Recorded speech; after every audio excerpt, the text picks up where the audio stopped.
Welcome to SS news. నేను మీ శిరీష.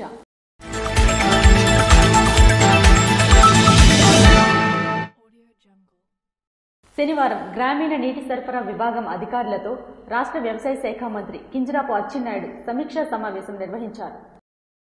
శ్రీకాకుళం నియోజకవర్గంలో ప్రతి ఇంటికి స్వచ్ఛమైన నీరు అందించడమే కూటమి ప్రభుత్వం లక్ష్యమని రాష్ట్ర వ్యవసాయ శాఖ మంత్రి కింజరాపు అచ్చెన్నాయుడు అన్నారు. కోటబొమ్మాలి ఎన్టీఆర్ భవన్లో శనివారం గ్రామీణ నీటి సరఫరా విభాగం అధికారులతో సమీక్షా సమావేశం నిర్వహించారు. ఈ సందర్భంగా మంత్రి మాట్లాడుతూ ఎన్నికల్లో ఇచ్చిన మాట ప్రకారం నియోజకవర్గంలో ఉన్న 4 మండలాల పరిధిలో 497 గ్రామాలకు కొలాయిల ద్వారా ప్రతి ఇంటికి త్రాగునీరు అందిస్తామని హామీ ఇవ్వడం జరిగిందని అన్నారు. అందులో భాగంగానే 97 కోట్ల రూపాయల నిధులు లభ్యత ఉన్నందున త్వరితగతిన పనులు పూర్తి చేయాలని సూచించారు. వాటి పనుల నిమిత్తం గుత్తేదారులను టెండర్లకు పిలవాలని, త్వరితగతిన పనులు పూర్తి చేయాలని అధికారులను ఆదేశించారు. అదేవిధంగా నియోజకవర్గంలో ప్రధాన రక్షిత మంచినీటి పథకం ఎన్ని వాటర్ సరఫరా చేసే ట్యాంకులు ఉన్నాయని, వాటి పరిస్థితిపై నివేదిక ఇవ్వాలని మంత్రి కోరగా 153 ట్యాంకులు ఉన్నాయని తెలిపారు. వారికి మరమ్మతులు చేయాల్సి ఉంటే తక్షణమే చేయాలని సూచించారు. ప్రస్తుతం బాగానే ఉన్నాయని అధికారులు మంత్రికి వివరించారు. గత వైకాపా ప్రభుత్వంలో జలజీవన్ మిషన్ పేరు పనులు చేపట్టారని, ప్రస్తుతం వాటి పరిస్థితిని మంత్రి వివరణ కోరగా బాగున్నాయని వివరించారు. అదేవిధంగా గ్రామాల్లో అవసరమున్న చోట త్రాగునీరు బోర్లు వేయాలని సూచించారు. త్రాగునీరు సమస్య లేని గ్రామాలుగా ఉండాలనేదే తమ లక్ష్యమని అన్నారు. నీటి ఎద్దడి ఎదురయ్యే గ్రామాలను గుర్తించి అక్కడ ఉన్న సమస్యలు పరిష్కరించాలని అధికారులను సూచించారు. ఈ సమావేశంలో గ్రామీణ నీటి సరఫరా విభాగం అధికారులు భాష, రామకృష్ణ తదితరులు పాల్గొన్నారు.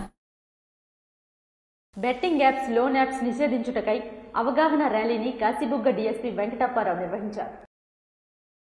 బెట్టింగ్ యాప్స్, లోన్ యాప్స్ ని నిషేధించుటకై అవగాహన ర్యాలీని కాశీబుగ్గ డీఎస్పీ వెంకటప్పారావు శనివారం నిర్వహించారు. పలాస ఆర్టీసీ కాంప్లెక్స్ నుండి శ్రీనివాస లాడ్జ్ జంక్షన్ వరకు గ్రీన్ ఆర్మీ మరియు పలాసవాసి పేస్ సంయుక్త నిర్వహించిన అవగాహన ర్యాలీలో వివిధ విద్యా సంఘాలు, ప్రజా సంఘాలు, ప్రజాప్రతినిధులు, వివిధ కళాశాలల విద్యార్థులు పాల్గొన్నారు. ఈ సందర్భంగా కాశీబుగ్గ డీఎస్పీ వెంకటప్పారావు మాట్లాడుతూ యువత బెట్టింగ్, లోన్ యాప్ ఉపయోగించి అప్పుల పాలై నేరాలు చేసి ఆత్మహత్యలు చేసుకుంటున్నారని అన్నారు. మీ పరిసర ప్రాంతాల్లో ఎవరైనా బెట్టింగ్ నిర్వహించి పాల్గొన్నట్లయితే మాకు తెలియజేయాలని డీఎస్పీ కోరారు. ఇవి తాత్కాలికంగా ఏవో డబ్బులు సంపాదించవచ్చు అనే అక్రమ మార్గం ద్వారా సంపాదించాలనే ఆలోచన అనేదే రాంగు. ఈ బెట్టింగ్ యాప్స్ కూడా మరి ఆ దిశగానే ఉంటది. ఎందుకంటే బెట్టింగ్ చేసుకుని ఈజీగా డబ్బులు సంపాదించవచ్చు అనుకుంటాము. ఇదంతా కూడా మోసపూరితంగానే జరుగుతాయి. ప్రతిదీ కూడా మూడంత టెక్నికల్ నాలెడ్జ్తో ఎక్కువ లాభం వాళ్ళకి వచ్చేలాగా ఇవన్నీ డిజైన్ చేయడం జరుగుతుంది. బెట్టింగ్స్ అనేది ఇప్పుడు ఐపీఎల్ కొత్తగా వచ్చింది, అదేవిధంగా అప్పుడు ఐపీఎల్ సీజన్ వచ్చింది. అదేవిధంగా టీవీలో వచ్చిన ప్రతి ఆన్లైన్ లైవ్ గేమ్స్ అన్నింటికి కూడా బెట్టింగ్ అనేది ఈ బెట్టింగ్ ఆర్గనైజర్స్ చాలా మంది దేశవ్యాప్తంగా చేస్తున్నారు. అదేవిధంగా అన్ని ప్రాంతాల్లో కూడా ఇలాంటి వ్యక్తులు ఉన్నారు. వీళ్ళందరినీ అదుపు చేయాలంటే ప్రజలందరూ సహకరించాలి, స్టూడెంట్స్ అందరూ సహకరించాలి. ఆ సమాచారం పోలీసులకు ఇవ్వాలి. వారిపైన తప్పనిసరిగా చర్య తీసుకుంటాము, లీగల్ యాక్షన్ ఉంటుంది. ఈ రోజు పలాసవాసి కానీ, గ్రీన్ ఆర్మీ కానీ, మన యూత్ కానీ అందరూ కూడా మాకు సహకరించి వారు ఆర్గనైజ్ చేస్తూ మమ్మల్ని ఇన్వైట్ చేస్తూ మంచి కార్యక్రమాన్ని ప్రజల్లో తీసుకుని వెళ్ళడం జరిగింది. ప్రజలందరికీ ఒకటే సందేశం ఏంటంటే ఈ బెట్టింగ్స్ జోలికెళ్ళి అక్రమంగా డబ్బులు సంపాదిద్దామని కానీ, బెట్టింగ్స్ అని ఎనీ గేమ్, ఎందుకంటే ఇవన్నీ ఛాన్స్ గేమ్స్, ఇవన్నీ ఏవో స్కిల్తో వచ్చి సంపాదించి కాదు. అవి ఏవైనా స్కిల్ గేమ్ అయినా కూడా అనేక రకాలుగా మోసపూరితమైన పరిస్థితులు ఉంటాయి. ఆన్లైన్లో కానీ, సెల్ ఫోన్లో గేమ్లు ఆడి కానీ, ఈ బెట్టింగ్స్ చేసి కానీ జనాలు ఏంటంటే డబ్బులు సంపాదించడం ఆలోచించుంటే అది తప్పది. ఆ మార్గానికి వెళ్ళొద్దు. మంచి మార్గంతో కష్టపడి సంపాదించుకొని మీరందరూ కూడా హ్యాపీగా ఉండాలి. మీ తల్లిదండ్రులు కానీ, మీరు కానీ, మీ జీవితాలు కానీ నాశనం చేసుకోవద్దని చెప్పేసి మీ అందరికి కూడా మరొకసారి ఏంటంటే పోలీస్ డిపార్ట్మెంట్ తరఫున ప్రత్యేకంగా తెలియజేస్తున్నాము. మీరందరూ కూడా పోలీసులు సహకరించి సమాచారాన్ని ఎప్పటికప్పుడు ఇస్తే తప్పనిసరిగా అటువంటి అరాచక వ్యక్తులందరినీ కూడా కంట్రోల్ చేయడం జరుగుతుంది. Andhra Pradesh trade corporation chairman Vajja Baburao మాట్లాడుతూ యువత విలువైన సమయాన్ని కోల్పోయి బెట్టింగ్స్ వలన బంగారు భవిష్యత్తును కోల్పోతున్నారని తెలియజేశారు. గ్రీన్ ఆర్మీ అధ్యక్షుడు బోనేల గోపాల్ మాట్లాడుతూ కోవిడ్ తరువాత ఈజీ మనీ, ఇన్స్టెంట్ మనీకి అలవాటు పడిన యువత కష్టపడకుండా డబ్బులు సంపాదించడం ఆనుకొని నేరాలు బాట పడుతున్నారు. ఇన్ఫ్లుయెన్సర్స్, సెలబ్రిటీలు, ప్లేయర్స్ సమాజ హితం కోసం ప్రమోట్ చేయాలి కానీ ఇలాంటి చెడు ప్రభావం చూపే వాటికి ప్రచారం చేయకూడదని కోరారు. దీనిపై కఠినమైన చట్టాలు వచ్చి శిక్షలు పడే విధంగా చేయాలని కోరారు. ఈ కార్యక్రమంలో దువ్వాడ శ్రీకాంత్, పలాసవాసి దిలీప్, సిఐటియు గణపతి, సిపిఐ చాపర వేణుగోపాల్, ప్రభుత్వ ఐటీఐ విద్యార్థులు, యువత పెద్ద ఎత్తున పాల్గొన్నారు. వైసీపీ ఎమ్మెల్సీ దువ్వాడ శ్రీనివాస్ కు అమెరికన్ ప్రెసిడెంట్ సలహాదారుడు మార్క్ బన్ చేతుల మీదుగా డాక్టరేట్ బిరుదు ప్రదానం చేశారు. వైసీపీ ఎమ్మెల్సీ దువ్వాడ శ్రీనివాస్ కు అమెరికన్ ప్రెసిడెంట్ డొనాల్డ్ ట్రంప్ సలహాదారుడు మార్క్ బన్ చేతుల మీదుగా డే స్ప్రింగ్ అంతర్జాతీయ విశ్వవిద్యాలయం ద్వారా దువ్వాడ తన వృత్తి పట్ల అంకితభావం, సమాజంలో విశిష్ట సేవలను గుర్తిస్తూ డాక్టరేట్ను ప్రదానం చేశారు. ఈ సందర్భంగా ఇండో ఇజ్రాయెల్ ఫ్రెండ్షిప్ అసోసియేషన్ జాతీయ చైర్మన్ ఆడంరాజ్ డెక్కపాటి, రెవరెండ్ సల్మాన్ ఘట్టు, మణిపూర్ నుండి బిషప్ పోతన్, మాజీ MP Harsha Kumar, municipal chairman Saraswati Madhuri, senior Congress నాయకులు అశోక్ గౌడ్, రాజయ్య గౌడ్, పల్లె వెంకటేష్ గౌడ్, శంకర్ గౌడ్ పాల్గొన్నారు. టెక్కలి నియోజకవర్గం కొత్తపేట గ్రామ పంచాయతీలోని పోలీస్ కమ్యూనికేషన్ రిపీటర్ స్టేషన్ను రాష్ట్ర వ్యవసాయ శాఖ మంత్రి సందర్శించారు. శ్రీకాకుళం జిల్లా టెక్కలి నియోజకవర్గం కోటబొమ్మాలి మండలం కొత్తపేట గ్రామ పంచాయతీలో కొండ మీద ఉన్న పోలీస్ కమ్యూనికేషన్ రిపీటర్ స్టేషన్కు నూతనంగా సీసీ రోడ్ నిర్మాణం చేపట్టేందుకు రాష్ట్ర వ్యవసాయ శాఖ మంత్రి కింజరాపు అచ్చెన్నాయుడు సందర్శించారు. వారితో పాటు మాజీ పీఏసీఎస్ అధ్యక్షులు కింజరాపు హరివరప్రసాద్, రాష్ట్ర పార్టీ కార్యదర్శి బోయిన గోవిందరాజులు, ముఖ్య నాయకులు పాల్గొన్నారు. వంశధార రిజర్వాయర్ ద్వారా చివరి భూములకు నీరు ఎప్పట్లోగా ఇస్తారని సిపిఎం పార్టీ జిల్లా కార్యదర్శి డి గోవిందరావు ప్రభుత్వాన్ని డిమాండ్ చేశారు. శ్రీకాకుళం జిల్లాకు గుండెకాయ వంటి వంశధార రిజర్వాయర్ ద్వారా చివరి భూములకు నీరు ఎప్పట్లోగా ఇస్తారని సిపిఎం పార్టీ జిల్లా కార్యదర్శి డి గోవిందరావు, కార్యవర్గ సభ్యులు కె మోహన్ రావు రాష్ట్ర ప్రభుత్వాన్ని ప్రశ్నించారు. సిపిఎం పార్టీ ఆధ్వర్యంలో శనివారం వంశధార ప్రాజెక్టును పర్యటించి పరిశీలించారు.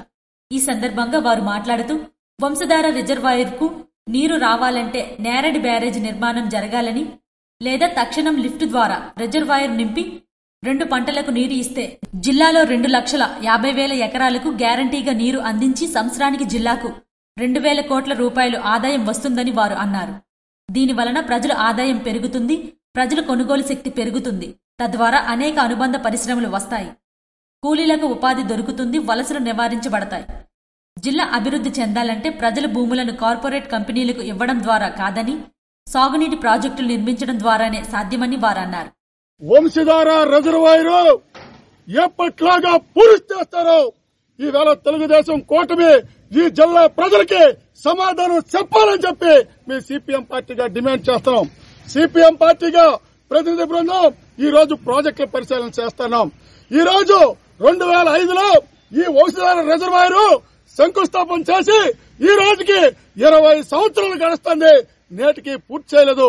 దీనికి ప్రధాన కారణం ఏంటంటే ఈ శ్రీకాకుళం జిల్లాలో ప్రాజెక్టులకి ఈ పాలించిన పాలకులు నిధులు కేటాయించకపోవడమే దీనికి ప్రధాన కారణం. అందుకోసమే మేము వ్యవసాయ శాఖ మంత్రి అచ్చెన్నాయుడు గారిని అడుగుతున్నాం, ఏమండి ఈ రోజు ఈ జిల్లా అభివృద్ధి చెందాలంటే ప్రజల భూములు కార్పొరేట్ కంపెనీలకు ఇచ్చేస్తా కాదు, ఈ జిల్లాలో ఉండే నదీ జలాలను వినియోగించడం ద్వారా నీరు ఇవ్వడం ద్వారా శివర భూముల వరకు అప్పుడు జిల్లా అభివృద్ధి అవుతుంది. అందుకోసమే ఈ ప్రాజెక్టు ఎప్పుడుగా పూర్తి చేస్తారని చెప్పేసి ఇవాళ మేము ప్రశ్నిస్తున్నాం. శ్రీకాకుళం జిల్లా అభివృద్ధి చెందాలంటే వంశధార జలాలను వినియోగించడం ద్వారా ప్రజల ఆదాయం రెట్టింపు అవుతుందని వారు తెలిపారు. జిల్లా అభివృద్ధి చెందాలంటే రిజర్వాయర్ పూర్తి చేస్తే దానికి అయ్యే ఖర్చు ఏడాదిలోనే వస్తుందని, మరి ఎందుకు పూర్తి చేయడం లేదో వ్యవసాయ శాఖ మంత్రి కింజరాపు అచ్చెన్నాయుడు ప్రజలకు సమాధానం చెప్పాలని, బడ్జెట్లో ఎందుకు పూర్తి స్థాయిలో నిధులు కేటాయించడం లేదని వారు ప్రశ్నించారు.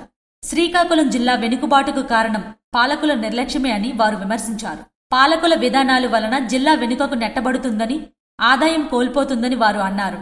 ఈ ప్రాజెక్ట్ పరిశీలనలో సిపిఎం పార్టీ నేతలు పోలాకి ప్రసాదు, సిర్ల ప్రసాదు, సోరయ్య, అప్పారావు తదితరులు పాల్గొన్నారు.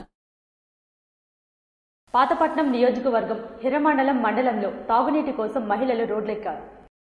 శ్రీకాకుళం జిల్లా పాతపట్నం నియోజకవర్గం హిరమండలాల మండల కేంద్రంగా తాగునీటి కోసం రోడ్డెక్కిన మహిళలు మేజర్ పంచాయతీలో సుమారు 12,000 కుటుంబాలు ఉన్నప్పటికీ గత కొంతకాలంగా త్రాగునీటి కోసం నానా ఇక్కట్లు పడుతున్న మేజర్ పంచాయతీ ప్రజలు స్థానికంగా వంశధార నది, వంశధార రిజర్వే ఉన్నప్పటికీ కూడా పంచాయతీ ప్రజలకు మంచినీరు అందకపోవడం వలన ఆగ్రహం వ్యక్తం చేస్తున్నారు.